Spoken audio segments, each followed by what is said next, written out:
Joss Whedon speaks out. The battle of Britney Spears continues. Plus, who's going to host the Oscars? It's all happening right now on The Take.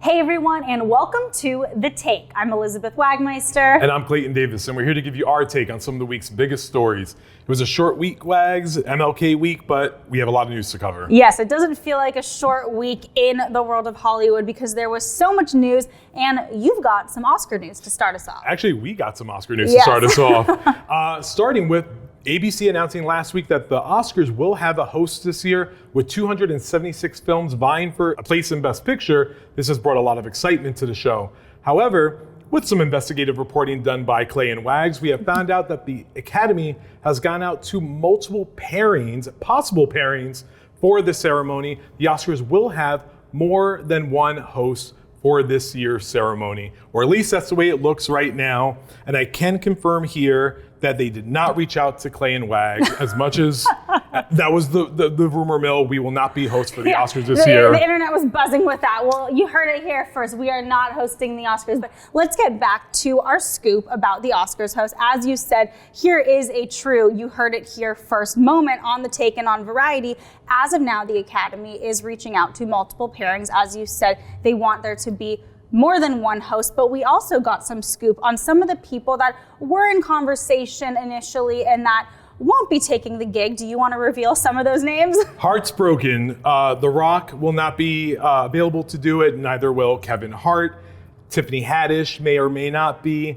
There's kind of a wide net there, but there are some people we hope that we're seeing in the running, because in the thread that was on Twitter where they asked, you know, who would you want to see as a host? We saw people like Leslie Jones and Dionne Warwick raise their hands, which I'm okay with, like, even having that in the ether. I am here for that. Dionne Warwick is the queen of Twitter. Yeah. She cracks me up. But actually, let us know who you guys think should host the Oscars. We'd love to hear your take on that. But let's move on to another huge story this week. The Britney Spears conservatorship saga continues.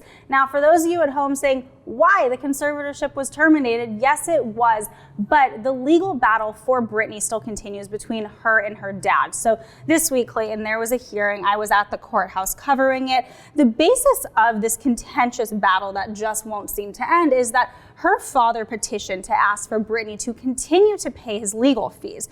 Now, not only was the conservatorship terminated, but he was suspended by the judge before. So Britney's legal team is saying, essentially, no way is she going to pay your legal fees. She's already paid millions of dollars. Her dad has made $6.3 million from the conservatorship, according to court documents. So I have to tell you, in court, it was messy. Both lawyers were yelling at each other, pointing fingers. Now, there wasn't much major news. There will be another hearing July 27th. So yes, this is the story that literally keeps on continuing. I'll be covering it. But the other piece of news that happened this week in the world of Britney is we all saw her sister, Jamie Lynn Spears, has a book coming out. She's been doing a press tour, and Britney has had a lot to say about that. Yeah, I think moral of the story here, it's really sad to see a family kind of just destroyed. And listen, not saying that they were together before this, but there's a lot of just ill will and bad blood there.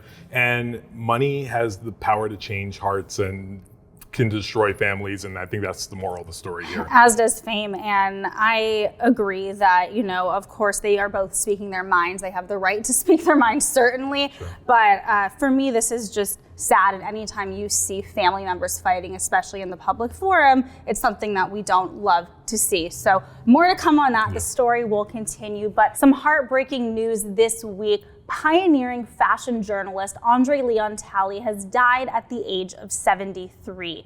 No cause of death was immediately given, but what did happen immediately was an outpouring of love from the fashion world, from Hollywood and beyond.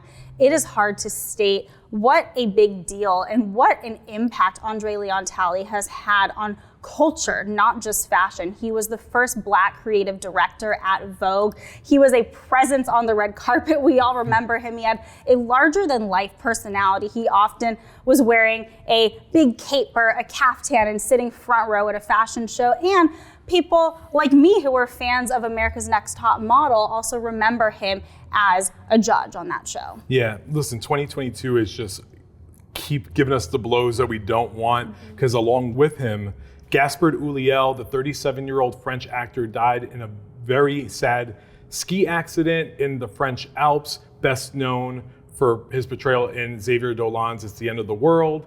He has an upcoming role in the limited series Moon Knight alongside Oscar Isaac playing the villain on that show.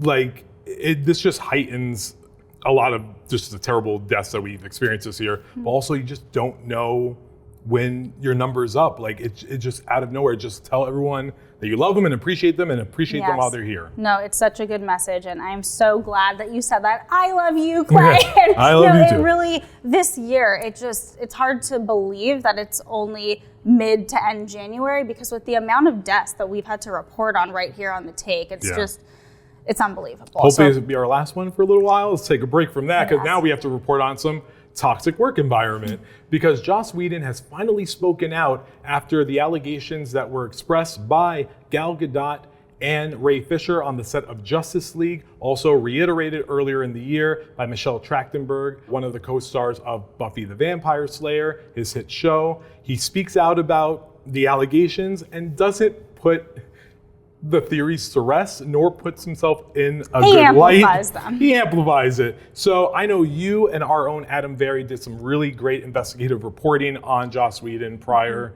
to this interview. What can you tell us about this? As you mentioned, Michelle Trachtenberg, she had also said some things about Joss, most notably that there was a rule on set that she was not allowed alone in a room with him. She was very young when she was on that show. Well, Adam and I, we did corroborate that. When we worked on our story, we reached out to Joss and we never heard a response from him. And it really shocked me to see him not just give a response, but willingly give a wide-ranging interview that does not put him in a good light. One of the things that I found most offensive is when he was asked about the allegation that he had threatened Gal Gadot. He said, well, English isn't her first language, so maybe she didn't understand. I personally loved her response. She told New York Magazine, I understood perfectly.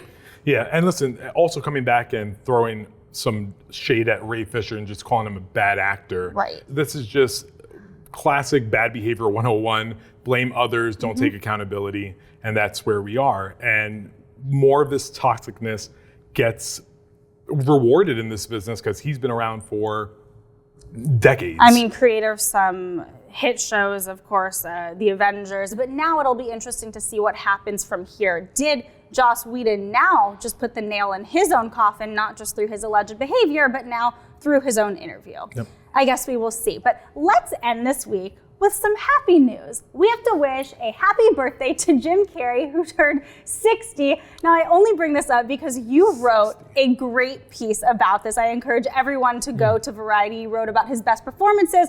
So I've got to ask you, what's your favorite Jim Carrey movie? Top three are listed there. Eternal Sunshine of the Spotless Mind, Liar Liar, which is one of the funniest movies of all time, and his portrayal of Andy Kaufman in Man on the Moon. He's a great actor in both comedy and drama, doesn't get the love that he deserves often, but I can't believe he's 60. It makes me feel really old now. Yes, I have to say, my brother and I, 90s kids, we really grew up with Jim Carrey. To me, nothing was better than The Mask, but maybe Ace Ventura. I don't know. I can't choose. Anyway, happy birthday, Jim Carrey, and a happy Friday to all of you. Make sure to catch us back here on Fridays for brand new episodes of The Take. Thanks for watching.